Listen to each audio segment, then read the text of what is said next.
Whew.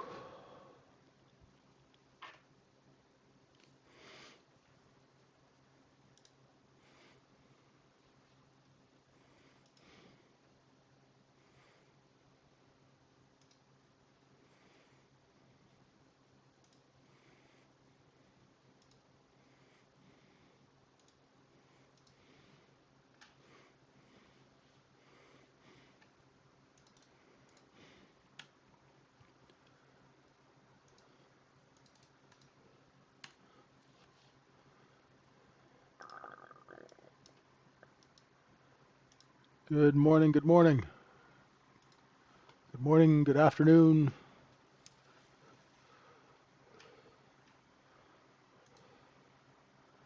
Hey, Badir, how are you? Happy Friday.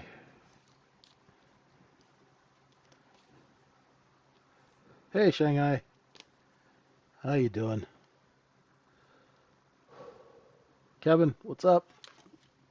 Ben, how are you? Man, good, good. The whole gang's here. Happy Friday, everyone.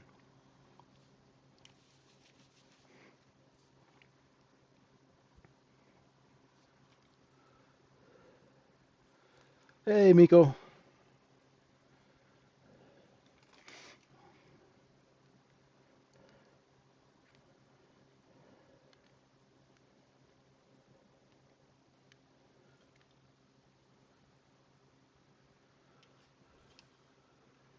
Hey, Charlie, welcome. Welcome to the folks watching on YouTube. I'm JJ. This is tradingsyndicate.org.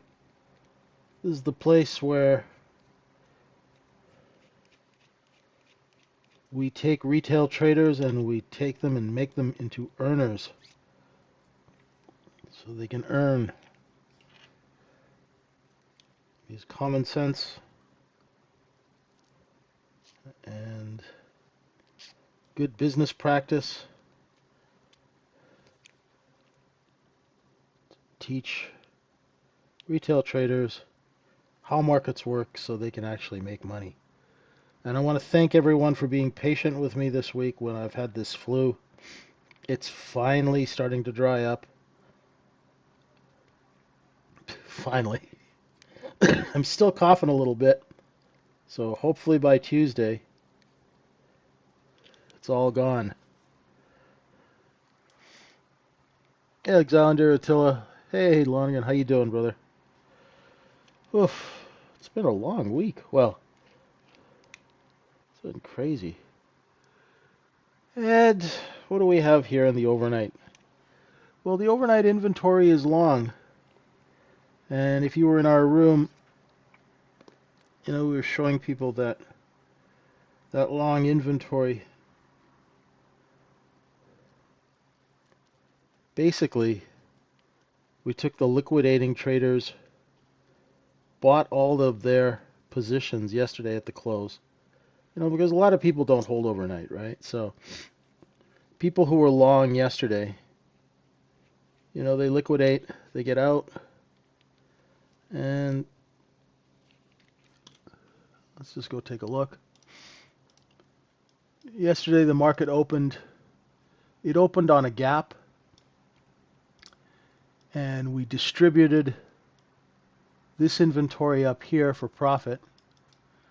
And of course, at the end of the day, the market broke 69.93, took out that low, and a lot of the people who were sort of like long, short-term traders, they started to dump out. That was taken into wholesale positions at the close. We had a poor low, so that shows that there was a bid there. You can see this is the top of the previous day's cost basis.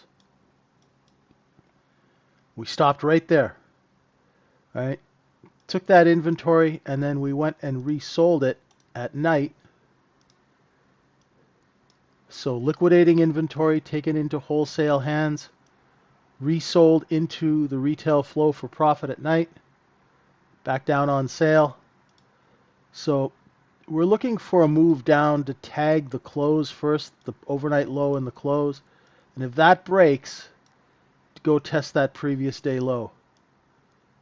right? So that level's around 69.83. So that's what we're looking for this, because overnight inventory is almost, well, it's not 100%, but it's probably about 98 to 99% long, because all of the trading, except for a few hundred contracts, are above the close of the previous day. Really simple stuff. Nothing really that complex. So this way, we have an understanding of where the buying and where the selling is. And we can manage our expectations.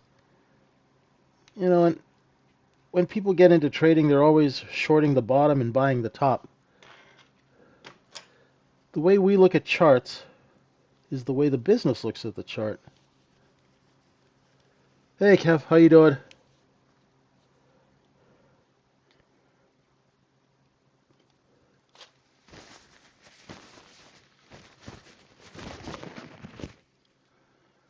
Yeah, it's very simple acquisition and distribution of inventory.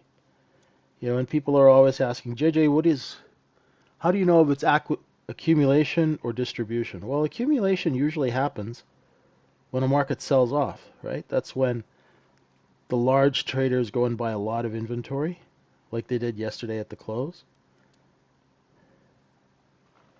And we take that and sell it at higher prices and distribute it. Now, just like a store, after a distribution, you might have to put it on sale to bring in more customers, right? So that's all we're really doing.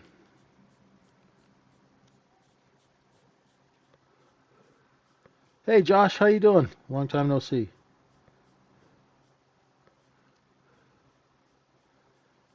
I don't think there's any problem with the audio, Truth. Maybe just refresh your YouTube feed. Hex, how you doing?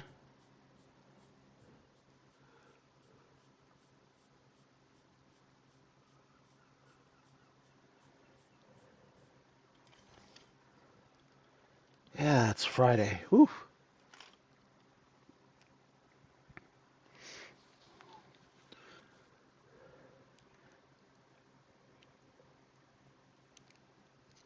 So you can see on the 1 minute chart that I've got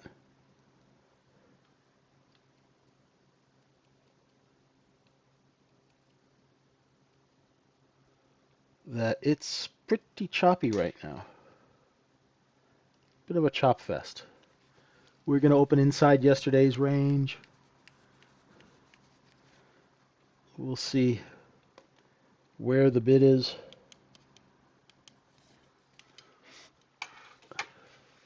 And once again, folks, if you hear me go quiet, it means that I am either coughing, and I don't want to subject you to that, or I'm really stuffed up. Just in case you hear quiet, that's what it is.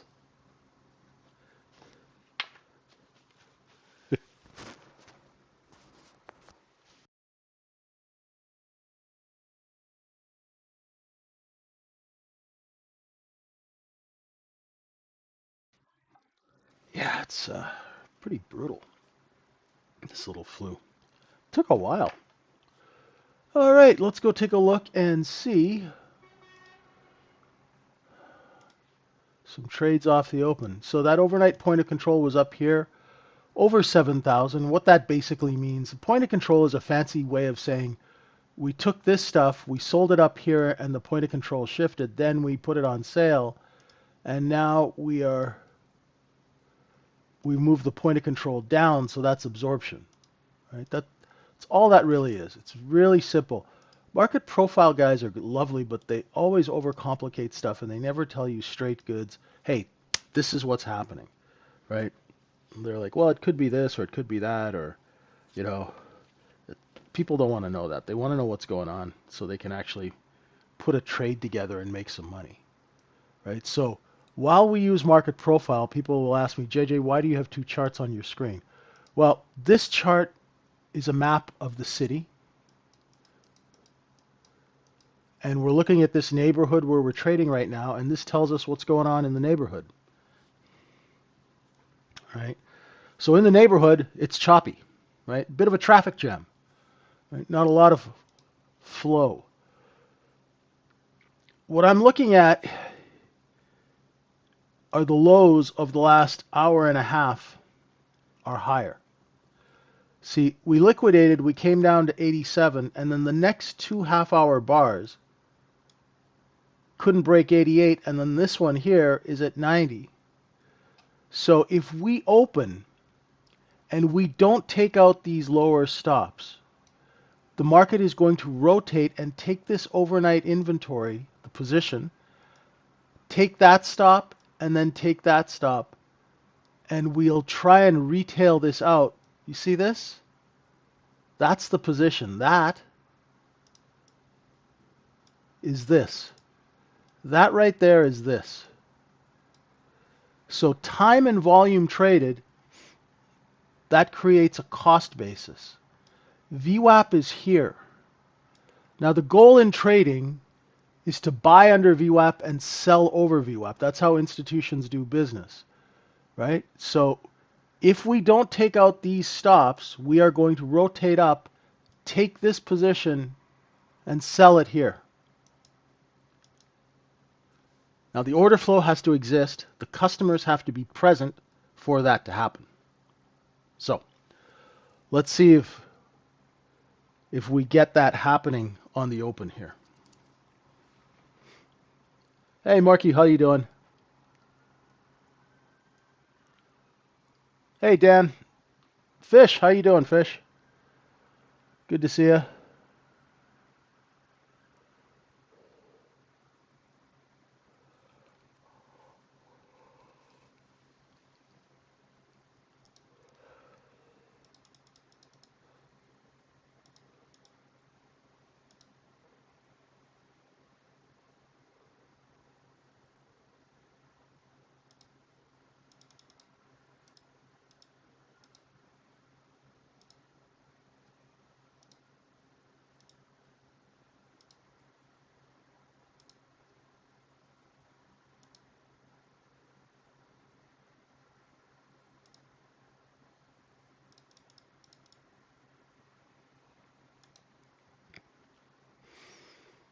Hey Ed. Yeah, that's true, Moran. This market does like to high close on a Friday if the order flow permits. Very good.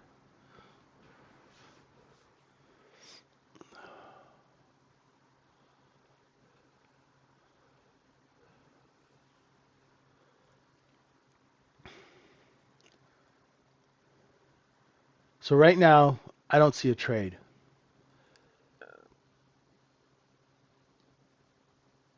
I'll wait for the market to open and give me some sort of sense of direction.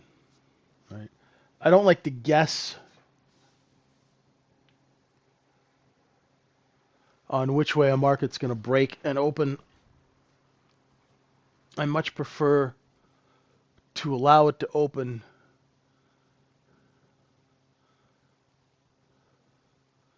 Let the customers come in and show us what's going on.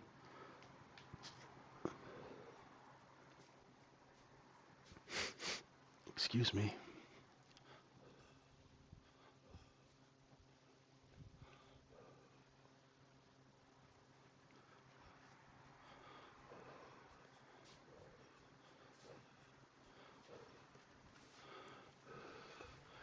Yeah, definitely don't short a quiet market, right, Dan?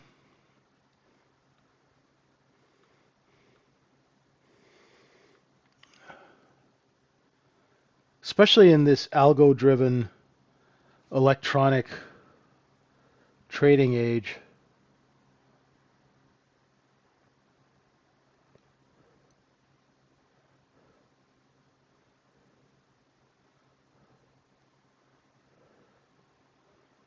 Nothing good comes from shorting a quiet market. You get that slow creep upwards. Excuse me.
See, it's already creeping up. So we're going to get a test of that 69.95 and a 3/4. There's a stop there. Let's see if we can go and tag that. Let's see what's up there.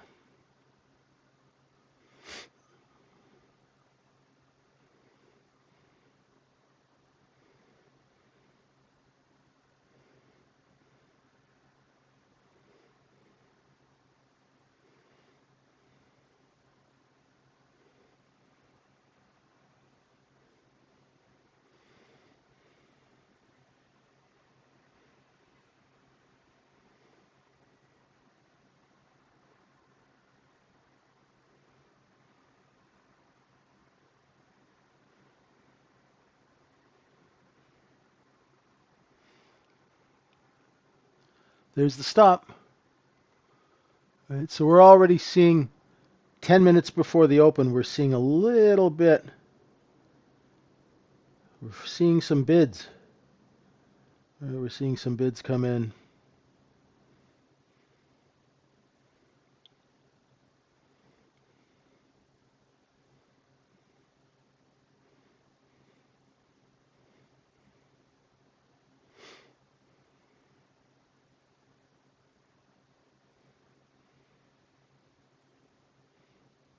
Ran the stop at 95 3/4.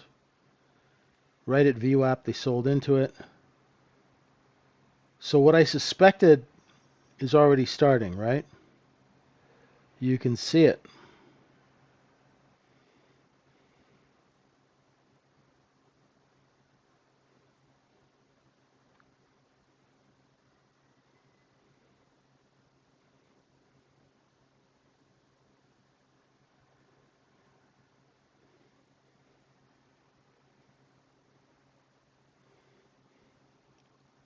Bids are starting to creep in. Hey, Josh, cool.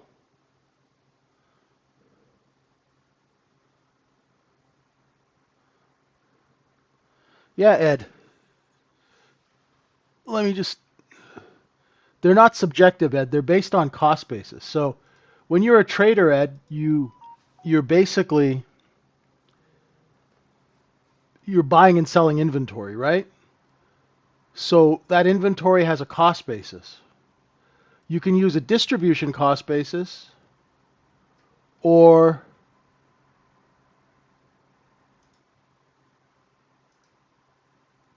you could use an accumulation cost basis, right? Let me send you a little video here.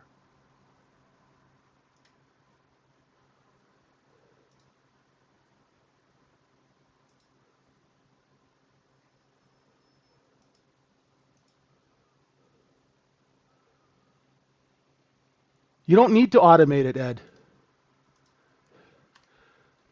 First, learn how to do it and then automate it. People love to automate stuff, but it's actually good to understand something before you try and automate it. That's why a lot of people automate stuff and it doesn't work, because they don't understand the underlying principles of it. Just watch that video. I've done tons of videos. And if you have trouble, just here, I'm just going to direct message you.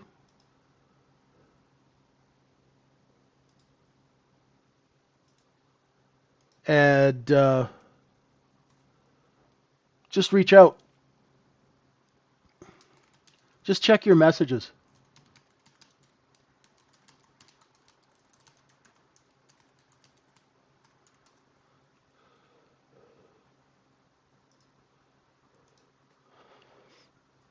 Yeah. Basically, it's really simple, brother. Here, I'll show you. We get a... Okay, so here's a 5-minute chart. How much time do we get? We got time, right? So here, for example, right? Here's a 5-minute chart. And you can see that there is a liquidation, right? Into an accumulation cost basis. So all you got to do when you're drawing these cost bases, and it's not arbitrary, it's based on business. What you're doing is you're looking for where the wholesalers, after a liquidation, the wholesalers will trade the market back and forth,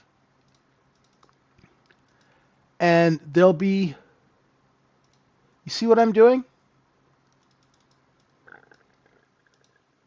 There'll be a high and a low, and when we look above that high or we look above that low, we go right back to that high.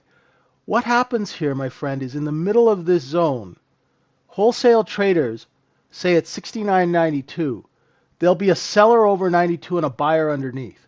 So when the market goes under 92, they're a buyer. When it goes over 92, they're a seller.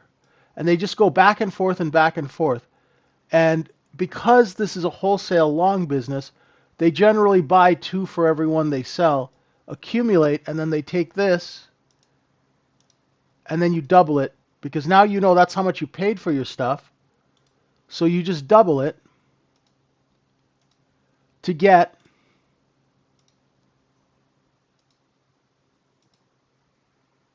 your profit zone, right?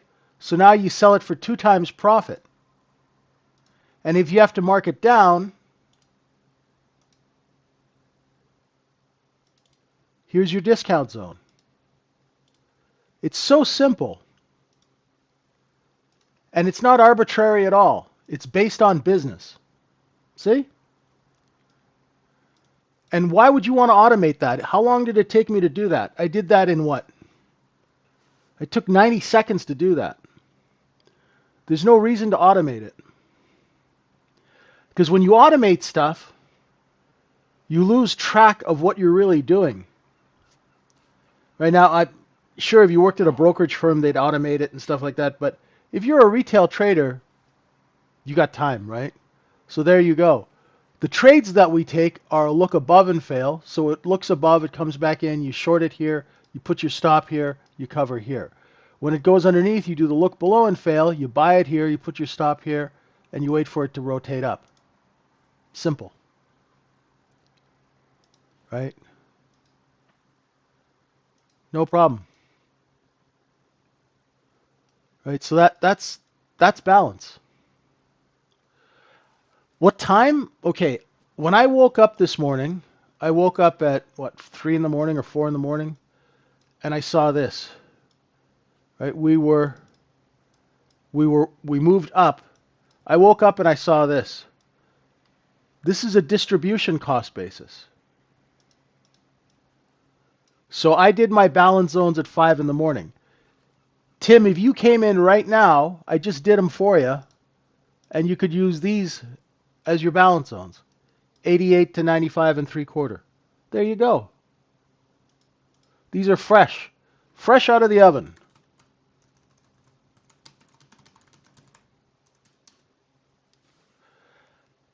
They'll both work.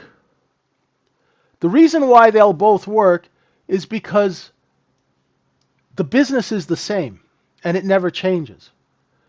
Okay?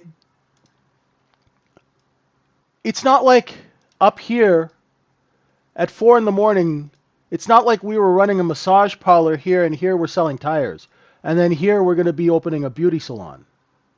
Right? And then if it gets up here, then we're not selling churros. It's the same business. So all you're doing is you're looking at the inventory where it sells, where the accumulation is. That's why if you look at my charts, I will have charts that go back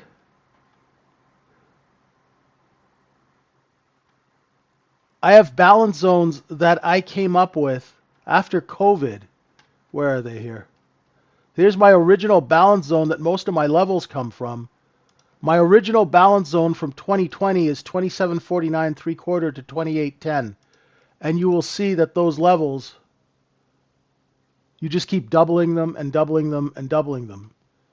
And they're pretty much accurate to within a few ticks.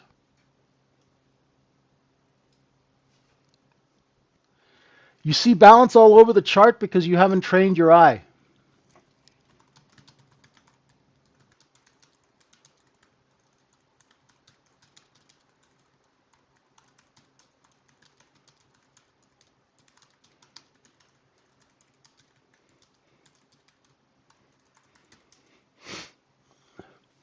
You were missing time and training.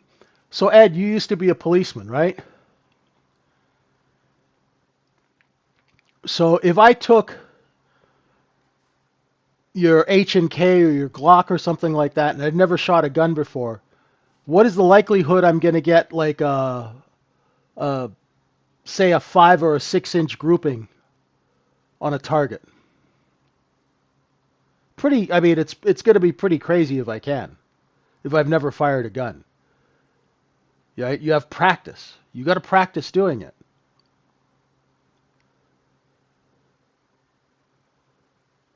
Pretty close to zero, right? All you got to do, brother, is just keep doing it. So when I train people, right, I get them to draw these balance zones and just keep practicing balance, drawing them out. Use a 1-minute chart, use a 5-minute chart, do them for ES, do them for SPY, do them for Microsoft, do them for daily, 5 minutes. So what you're lacking and what you're missing is just time and experience and just repetition. It's just repetition, brother. Alrighty, let's open this puppy up and see what shakes out.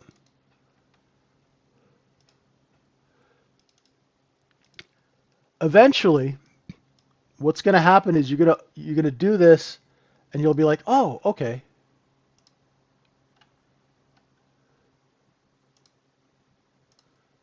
Everything you look at is going to look like balance.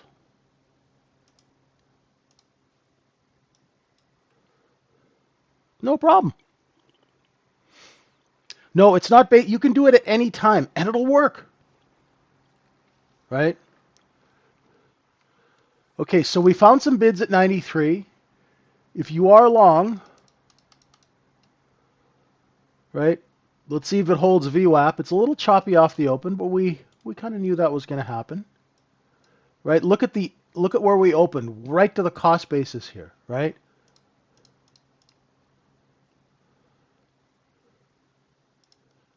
So if you're long the next stop, I'm long 97.25. I sold one. I'm out at 99 on one. I got a couple left. Out one at 99.25. Out another one at 99.25. I'm out. I got one left, and I'm flat. Okay. Why was I a buyer? Because I saw bids at VWAP. Very, very simple. Very simple. Right? But I sell into strength because I know that this market is a two-sided market. If you're long again over 7,000, you're looking for 7,002. The levels are working okay. Watch it. Wait till it comes back in and finds the bid. It's going to backfill now. Backfill, backfill, backfill. Right? Let's see if we backfill down to 96, 97.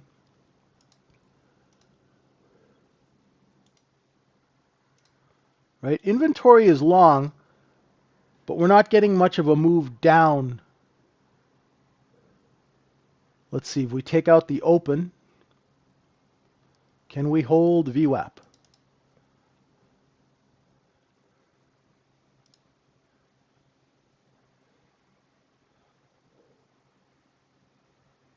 We got a seller at 99. That's cool.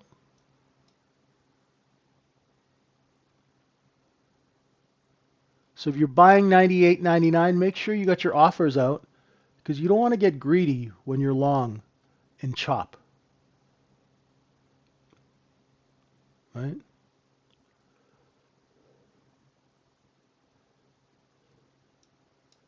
Now we got to wait and see who comes into Walmart this morning, right? Who's coming into the store?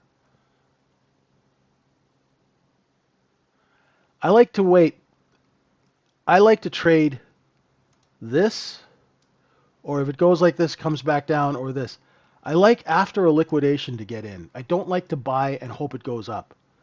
I am not a breakout trader. Every time I trade a breakout, it doesn't really work. Right? I'm conditioned and trained to sell into breakouts. Right? I do not like to buy a breakout. I like to sell size into a breakout. So there, see, we're coming down, we're backfilling. And let's see where we backfill down to. This is where you got to just kind of chill. If you are short off that 7,000, put some bids here at 95 and see if you get filled.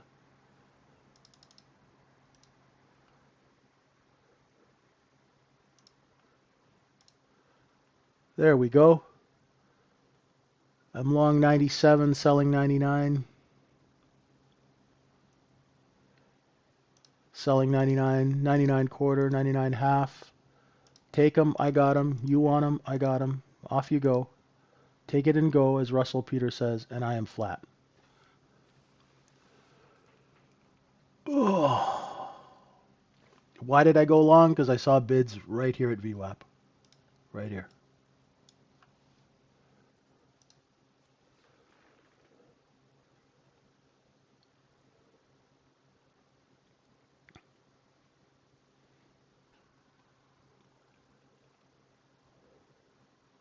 There's a seller at 7,000. And that is okay. Nothing wrong with that, as the Penguin would say. Oh, boy.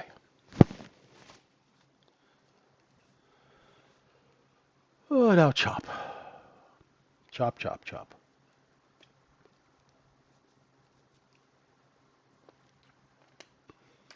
So Ed, on that 5 minute, holding 69.95. Here, I'll post that.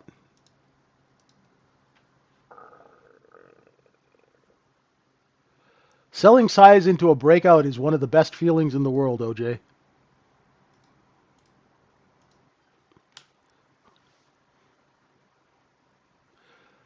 I don't, but it was obvious this time. And Josh, I haven't traded in 3 days. So I was kind of testing myself to see if my brain was working.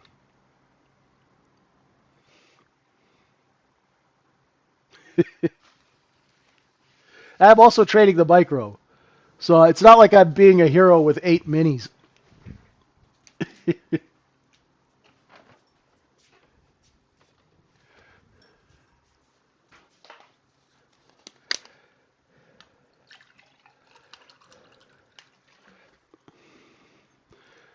And there's another reason too, right? VWAP is a little stable today, right? When VWAP is kind of flat like it has been, see? You can trade off of it when it's flat. But when VWAP goes like this or like this, oh my god, it's a pain in the ass to trade.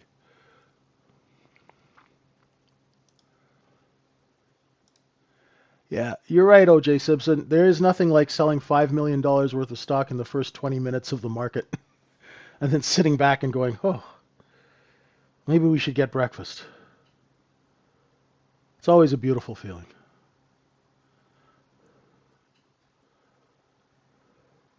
Tis always better to give than receive.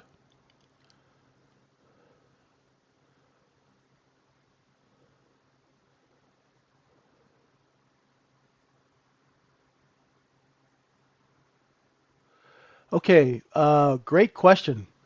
What is my what do I build myself into my thought process for discipline? I only take trades that make business sense. So every trade is a business transaction, Fred. So if I'm going long, it means that I see that there's no supply, so I become the supply. If I'm going short, it's because I see that sellers are lowering price, so I can sell alongside them. That's number one. So I don't take FOMO trades. I don't take, oh, let's just try this and see if it works trades, right? That's number one. Number two, over trading comes from reaching, like you're reaching for something, and it comes from desperation, or it comes from being over caffeinated. So if you drink a lot of caffeine, like if you like one of my guys, he was drinking like 2 pots of coffee, not cups. he would drink like 2 pots of coffee a day, and he would make like 3 grand, and then he'd lose four, right? So when he came to me, he's good at making money, but he couldn't keep it because he would just overtrade and overtrade and overtrade. So I got him to cut his coffee consumption from like 2 or 3 pots of coffee a day because he was just drinking it like water, and he was just hyper, right? Well, Tim Hortons, Josh, right? He's in Edmonton. Really good guy. And he's very naturally gifted at trading, but he's not gifted at keeping it. And it's because he was really over caffeinated. So I got him down to like maybe 1 or 2 cups of coffee a day, and that kind of helped a lot. Um, if you're overstimulated, that really, it really. No, it's not you. Actually, Jam, you do that, but you do that naturally. You don't need caffeine. You're just hyper.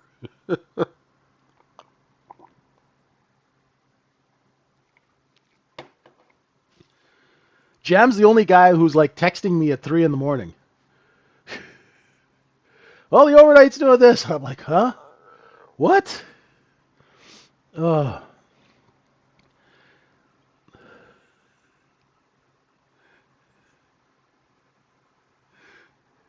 So that's number one, right? You only execute when you have a business reason to execute.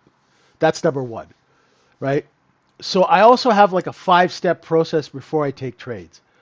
Uh, and, I do the balance zones, and I'll only take trades when the business supports it, like long, stop, long, stop, right?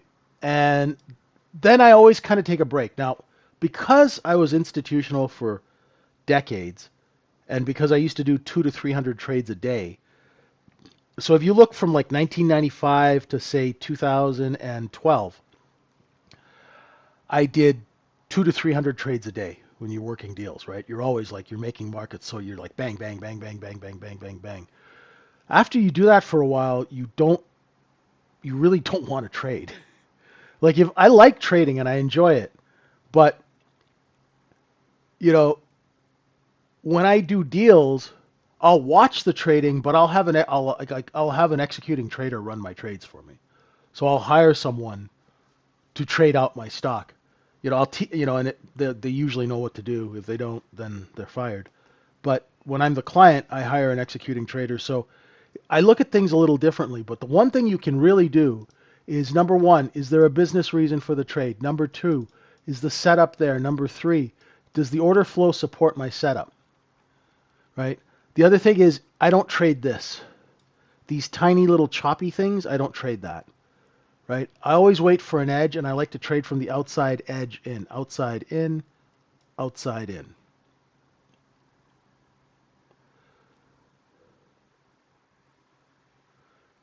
We filled the gap yesterday, didn't we, Dragon? Yeah, we filled the gap. See?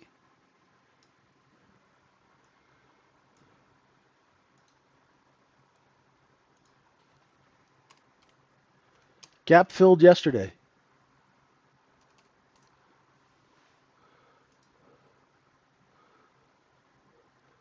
And there is no gap this morning. You might think it's a gap because it's a move from the open, right? So yesterday's opens here, and we open here. You guys kind of think you have a different type of gap, right? You guys have, what do they call them? Cool Ranch gaps, Flaming Hot Cheetos, Doritos gaps, right? For me, it's only a gap if you open outside the previous day's range, right? But what this is the fact that people got short here, added to it, added to it, and the bid is here, right? The other thing is, before a 3-day weekend, if the order flow permits, if, these markets love to mark up the market on a Friday, right? That's kind of like an old thing.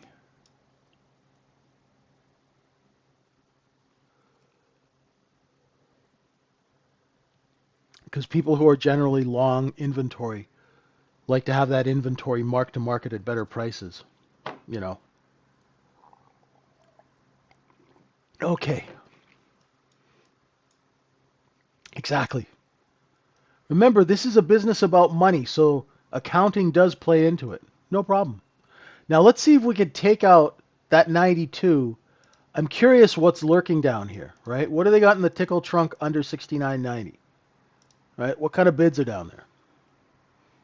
Right? Let's see. Because we're right at cost basis of the overnight. You know, we took the overnight, that 69.92 product, we sold it up to 7,000. Now we've put it back on sale, back down to 69.92.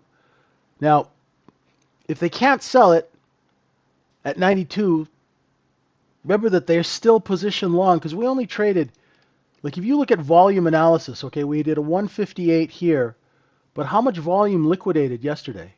So if you look at the volume underneath, you separate this out. There's 339,000 contracts. And if you look here, there's 250. So this is that liquidating inventory. It's about 250,000 contracts.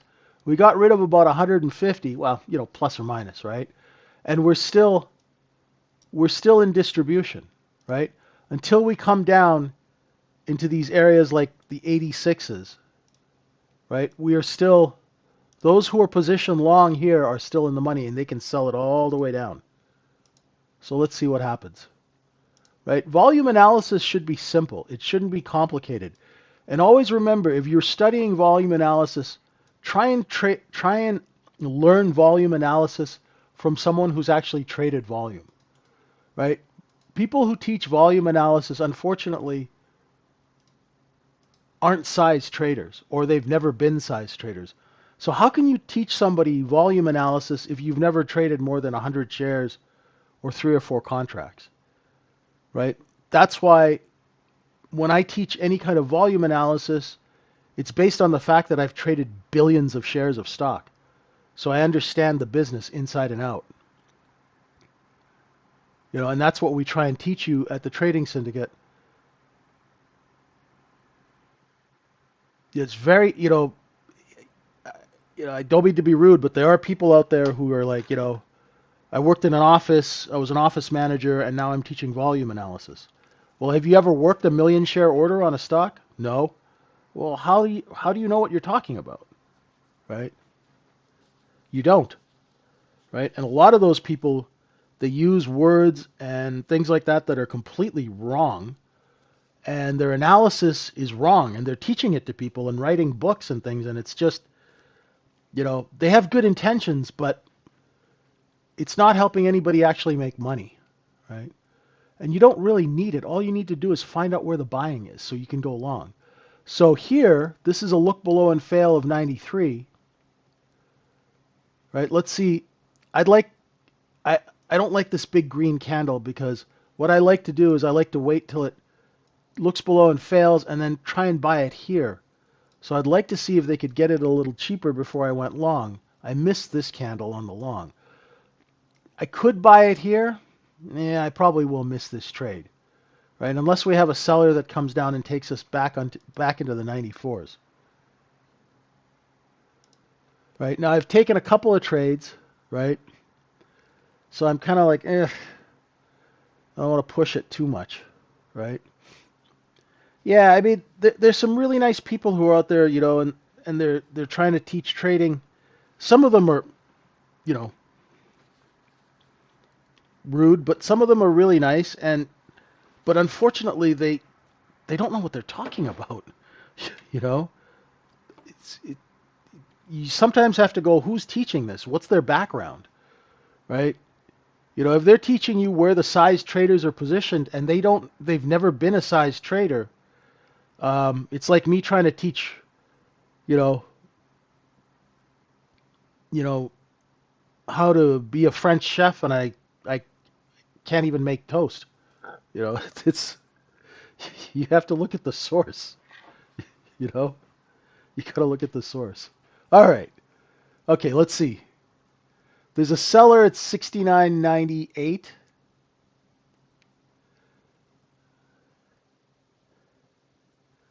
And we're coming in. We're dropping in.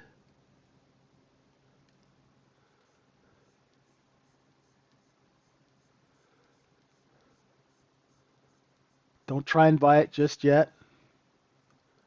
Let's see if we hold.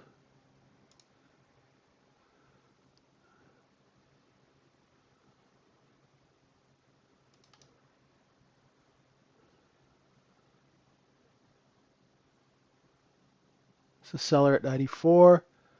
So let me try and buy a couple of micros here at 94 and a quarter, 94 half. I'll put a sell order out at 95 quarter. That got taken. I got a 95 and 3/4 sell order on the next contract, just underneath VWAP. Oh, take me, you dirty, rotten pig. Yeah, didn't get taken at 95 and 3/4. So I'll move my order down. And if it gets under 94, I'll scratch the trade.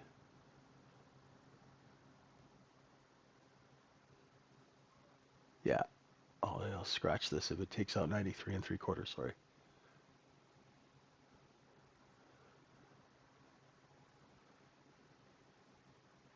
Flat. I should have sold both of them up there. What about French toast? I don't know, Josh. I'm not the best chef in the world. Is the president speaking at 10 o'clock? Oh, dear God. Okay. All right.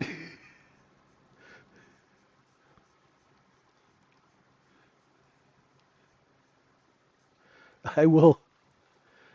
I'll just be flat and mind my own business. Don't need the drama on a Friday, right, Mike? I have no idea what he's talking about. Everyone out of the pool, exactly. The president's talking. Everybody out of the pool. All right. And now, see how the candles are getting smaller? When the candles get small like this, that means business is a little slow. So I'll just leave that alone. Right? I'll leave that alone.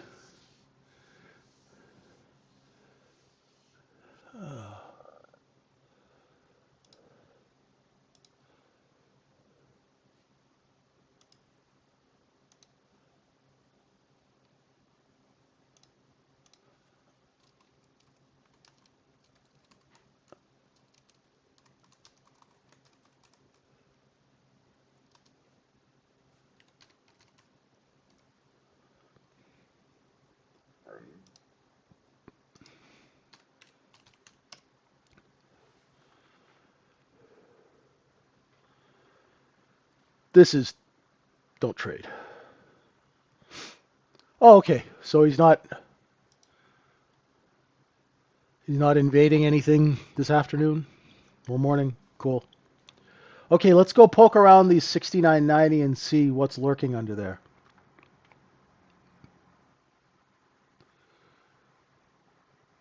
Riot. I remember a Riot. I haven't looked at that stock in a while.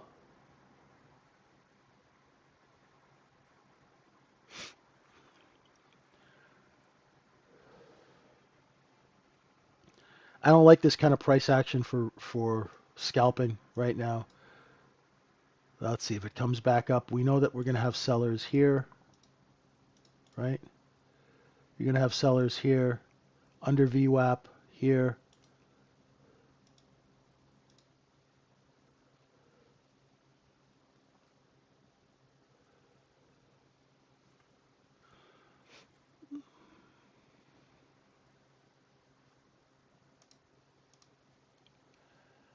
Let's see, Tesla up $6. Apple 257.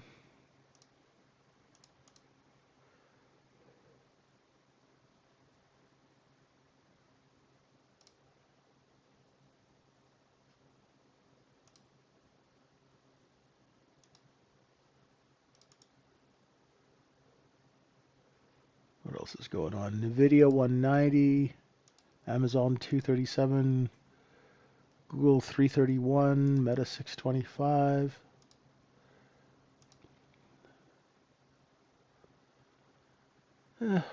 Volumes are light across the board.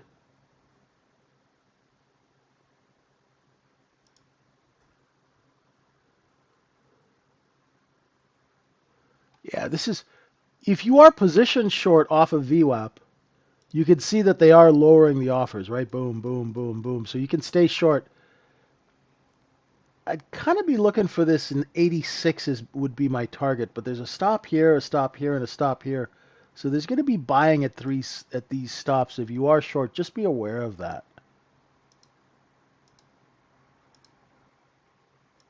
I wasn't quick enough to get in on that short. I saw it choppy and I just stayed away from it. Oh yeah, leather jacket guy. How is leather jacket guy doing? 190.32. Leather jacket guy is up $3. I guess he can go buy some more clothes.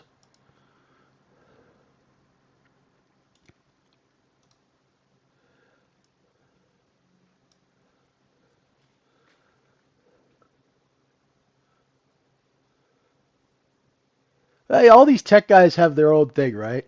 Jobs had the turtleneck. This dude's got the leather jacket. You know, that's okay. They're creating value, right? They're creating shareholder value. Nothing wrong with that. They can dress in a clown suit if they want, as long as their stocks move.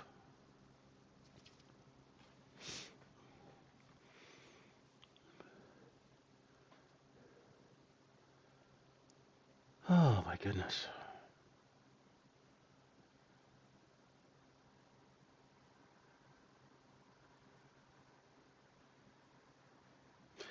I think my cell phone's like listening to me because I just got this thing from Amazon. Here are some leather jackets that you might like. I'm like,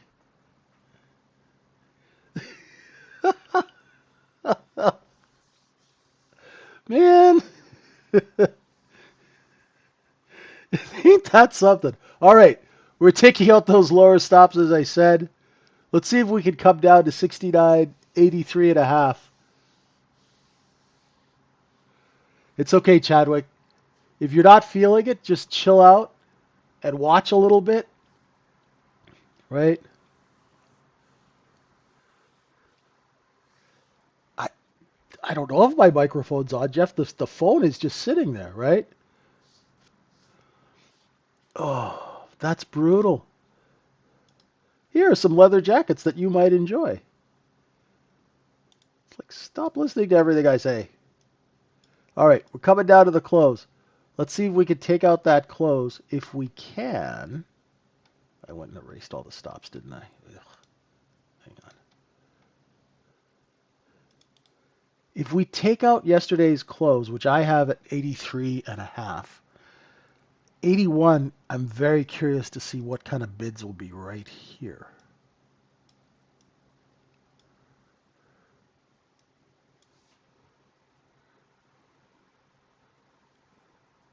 It's in the privacy settings? That's freaky, man. That is just freaky.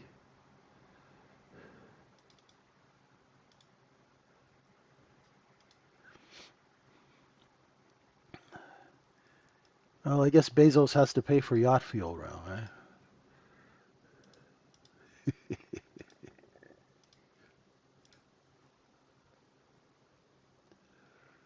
Oh. This is a very mechanical sell-off. Look at that. Offer lower, offer lower, offer lower, offer lower, offer lower.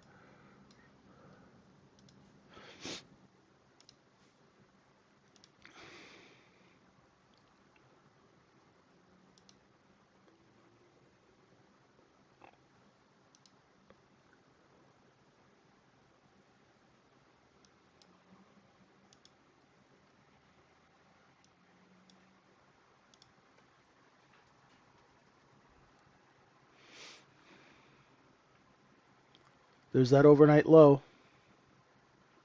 And if we take out that overnight low, we're looking for 69.81.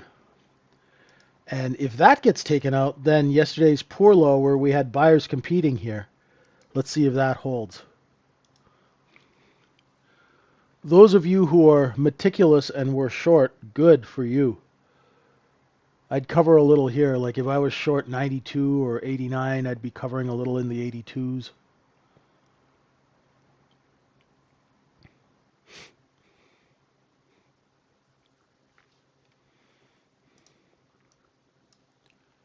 Wow, Morgan Stanley put a $2,000 price target on ASML. I wonder how much they got on the books.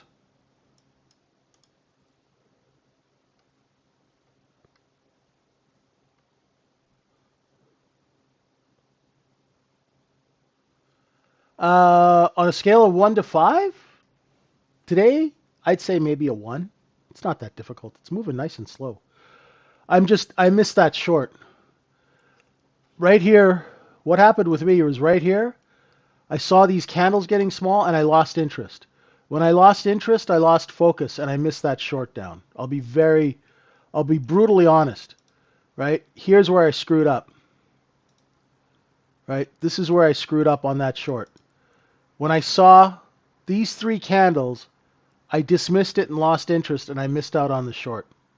Had I been zoned in and dialed in, I would have seen the offer moving lower and I would have shorted it, put my stop at 93 or 92 and ridden it down.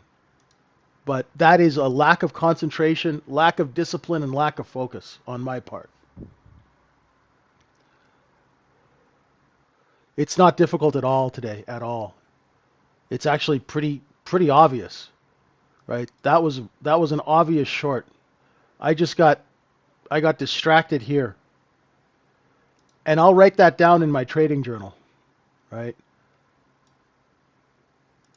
There's that break. Let's go look at that previous day low.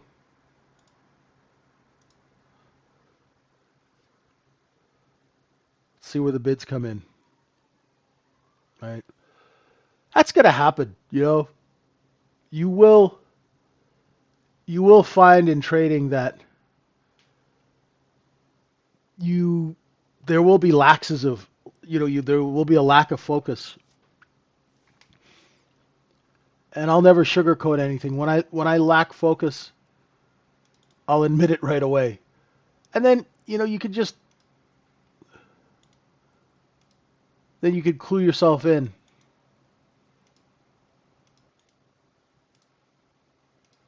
So there's the cost basis, there's 2 times discount, 4 times discount, and this would be 8 times discount. I still journal. I journal when I screw up, Attila. Like today, like that, what I just did now, right? What I just did 15, 20 minutes ago, that was like an obvious lack of discipline. So I'll write that in my journal. I started screwing around at 69.93. I took my attention off the market, and I lost focus, and I missed a very nice trade. No, actually, you don't want to see green. You want to see what you want to see, Fred. And that's why it's really obvious. You see the tops of these candles? Each top is lower.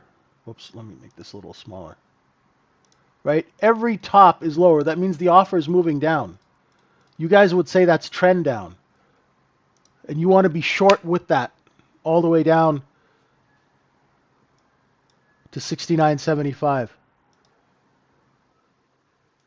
Oh, it's okay. It's not a big deal. I miss lots of trades, right? Not a big deal, right? And it's nobody's fault but my own, right? I was screwing around saying, oh, it's really slow. And then we started talking and I started reading Bloomberg, right? I remember I started talking about my phone talking to me, right? So I was completely not focused on the market. You can't be expected. You really need to focus in this business. And as soon as I start losing focus, I won't trade. Like I've done 2 trades today, and that might be all I do, right? I'll kind of stay with you guys now. I've actually got the energy to do another half hour. Yesterday I didn't. The day before I didn't. I was feeling horrible. So I've got energy. I'll hang on for another half hour and call out some trades. Let's see if we can crawl our way back over 69.80. See, we did not take out that poor low, right? So now I want to see, Fred, where the sellers are. I know they're going to sell here, and I know they're going to sell here and here. So I'm not going to go long just yet. I'm going to see if they can take out 69.80.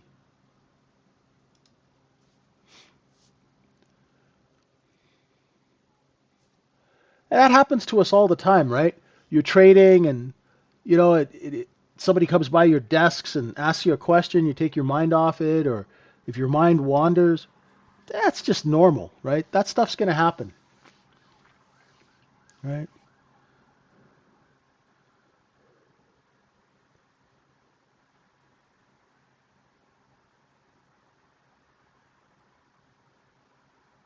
But I will make a note of it in my trading journal.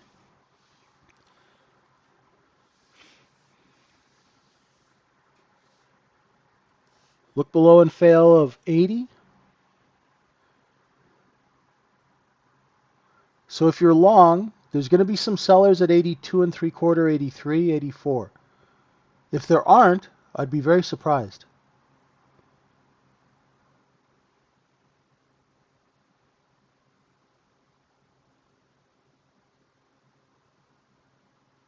It's really slow, isn't it? There's a seller. There's our seller. Right? So now it's coming down. So if you're looking for a look below and fail, here what you want to do, wait till it backfills and see if it holds 79 and a quarter.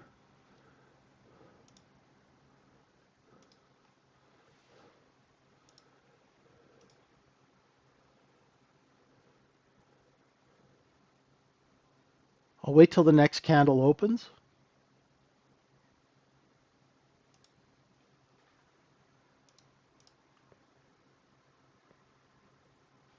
See, I told you there'd be a seller here, right? There they are.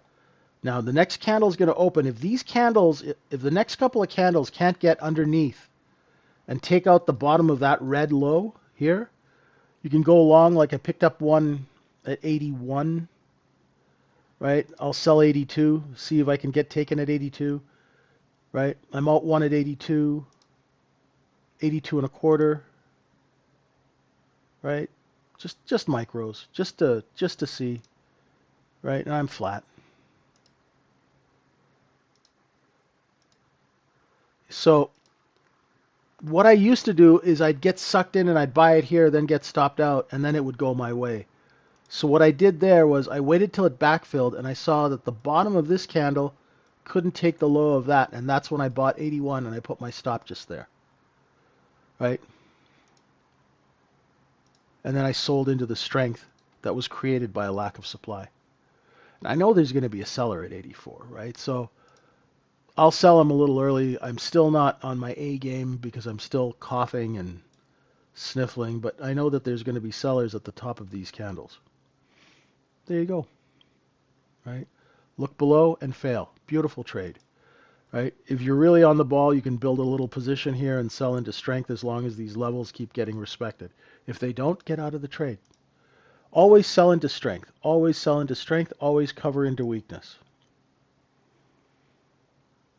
And see, Attila, the nice thing is, if you miss the short, there's always the turnaround long, right?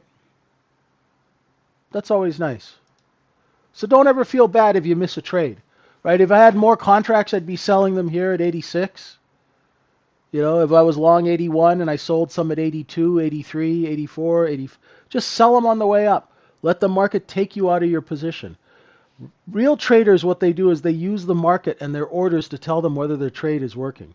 So if I had bought 81 and I couldn't get out any at 83, I would have gotten all rid of it at 82. But if they're coming for it and they're taking it and that offer is moving, just keep selling them higher, right? These markets are about rotation, right? We came right down to that low of yesterday, which was a poor low, which equals buying competition. We stopped short, boom, straight up, and then we got back into the overnight range, right?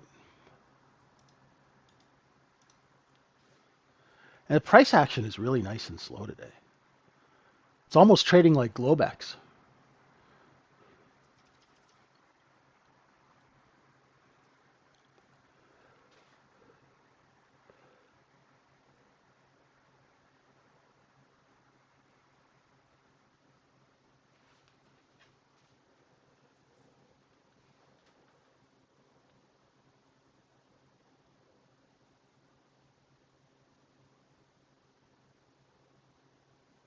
It's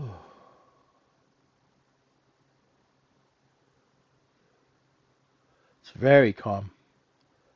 It's a very slow. It's good for you guys. It's really it's a nice mechanical trading day. Nothing wrong with that.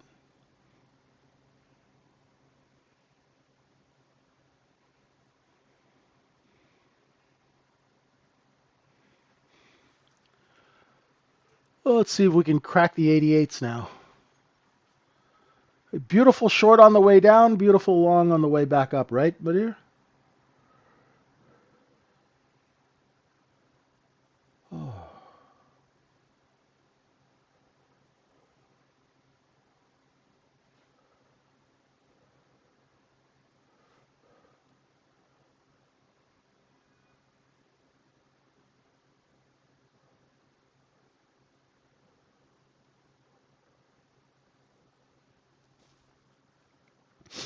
excuse me.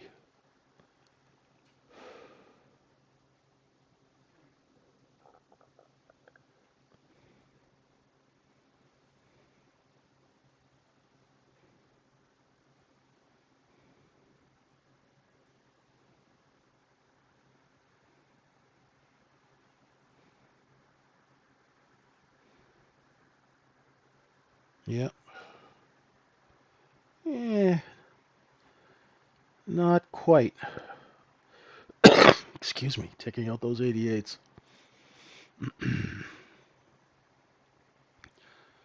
Oh boy.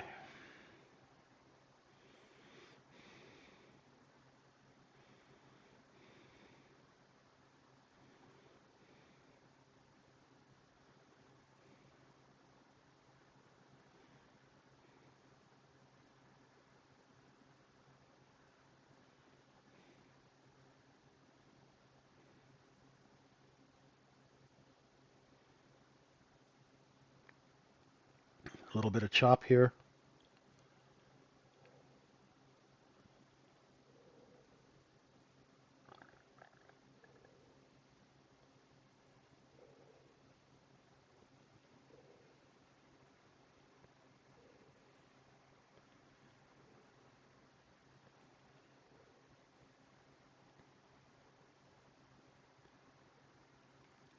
Excuse me.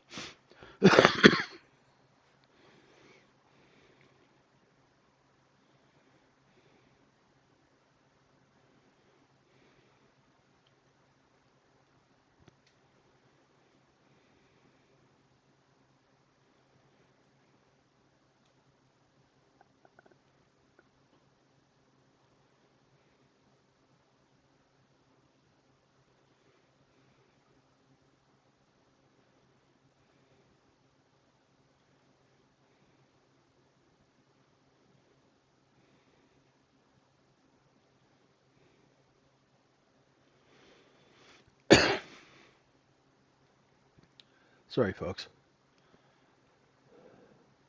Little distribution here.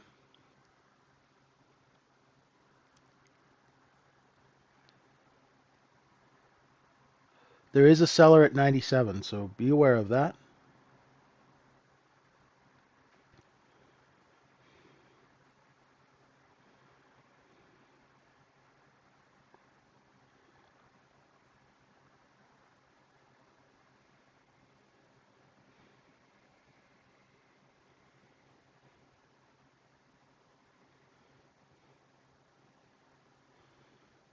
And right back down, we're going to test that overnight low again at 83. So now really fast traders, when they see, if you look at these candles, and you see a seller here, you'll be shorting here, putting your stop here, and then covering, right? It's not an A plus setup, but once you identify where the seller is, then you can short and sell alongside them, right?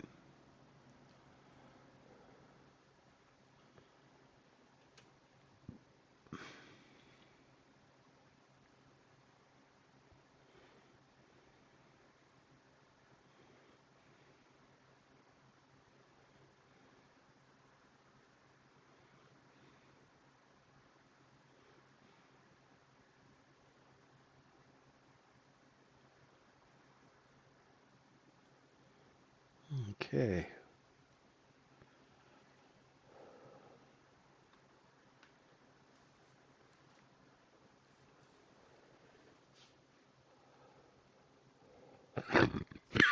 Excuse me.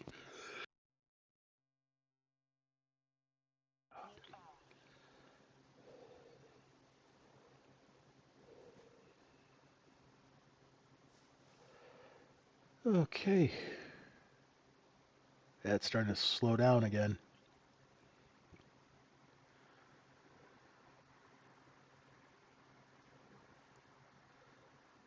So right now, I've just chilled out. The next trade I'd look for is a look below and fail again of 69.79. Right? If you are short 86.85, you're bidding 81, 80 and a half. The bottom of those two candles where I got long under 81 is a good place to put some bids.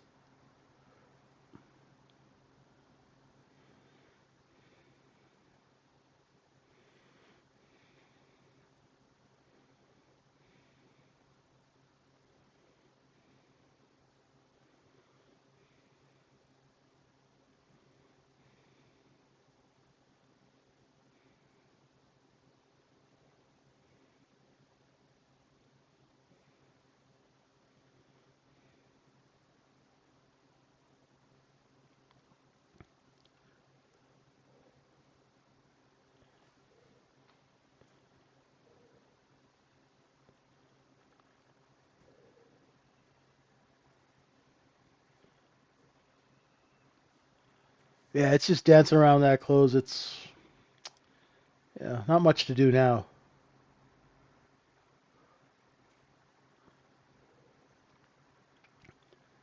While it's slow, if you guys have questions, oh yeah, that's right. They're speaking, right?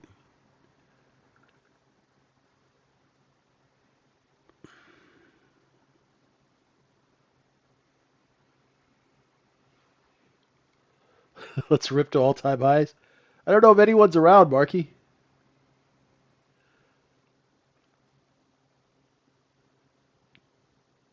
A journaling platform? I use a notebook and a pen, Attila. Sorry. I'm a little old school, brother. I'm very old school when it comes to doing this.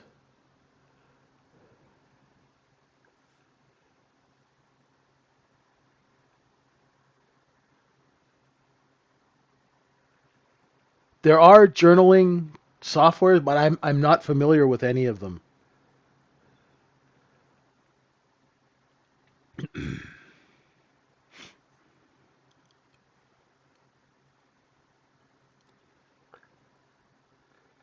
Yeah, I've I've never used journaling software, but ask in the room.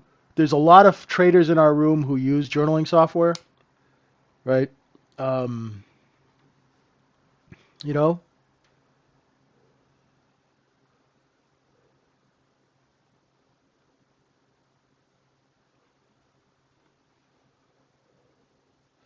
that's right. At version 2 of our AI trading coach can process your trades straight from your broker. So that's pretty cool.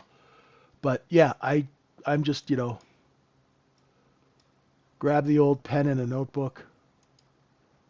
And that's what I've been doing for 34 years is keeping notes just like that way. Ah, so you go while it's slow, let's go see what that's platinum. Yeah, somebody was asking for platinum. Apple, there's sellers at 261. You can see, once you start looking at charts this way in the terms of business, you can see that there's trapped inventory over 261. That's why every time we hit it, there's resistance there. Amazon, Amazon holding that 237. What else do we got? AVGO, I got to clean up that chart. Sorry, folks. For you gold bugs out there, 424 on gold. Google, I got to clean up that chart. Goldman's holding 960. Intel's doing well. Intel, you're going to have some resistance here, just in that 52 area. That's where the sellers are going to be. They did the security purchase agreement at 23. Meta 625. I don't see a trade in that thing yet. Micro squish. See, inventory's above 469 now. It had a beautiful run over 500, but now these are all trapped longs, right? Over 469, so it's gonna be looking for 433 on the way down. Leather jacket guy.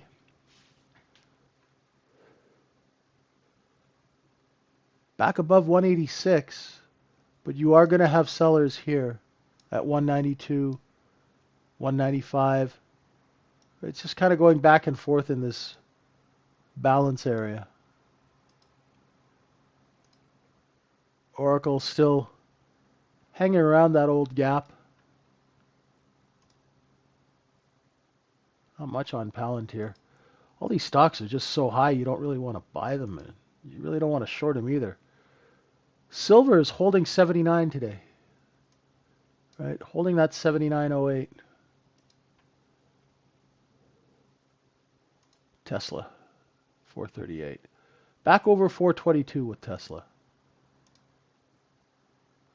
Right? So it hit that 422. There's a big, big cost basis there. Moved up from it.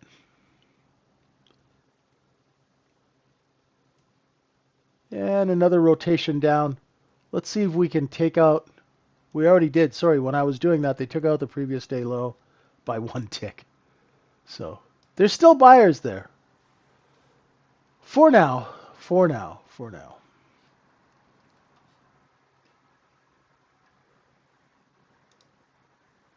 Well, that's pretty much it for me.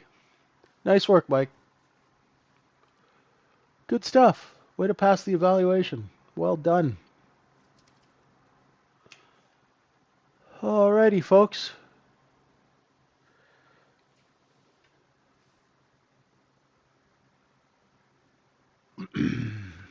Excuse me.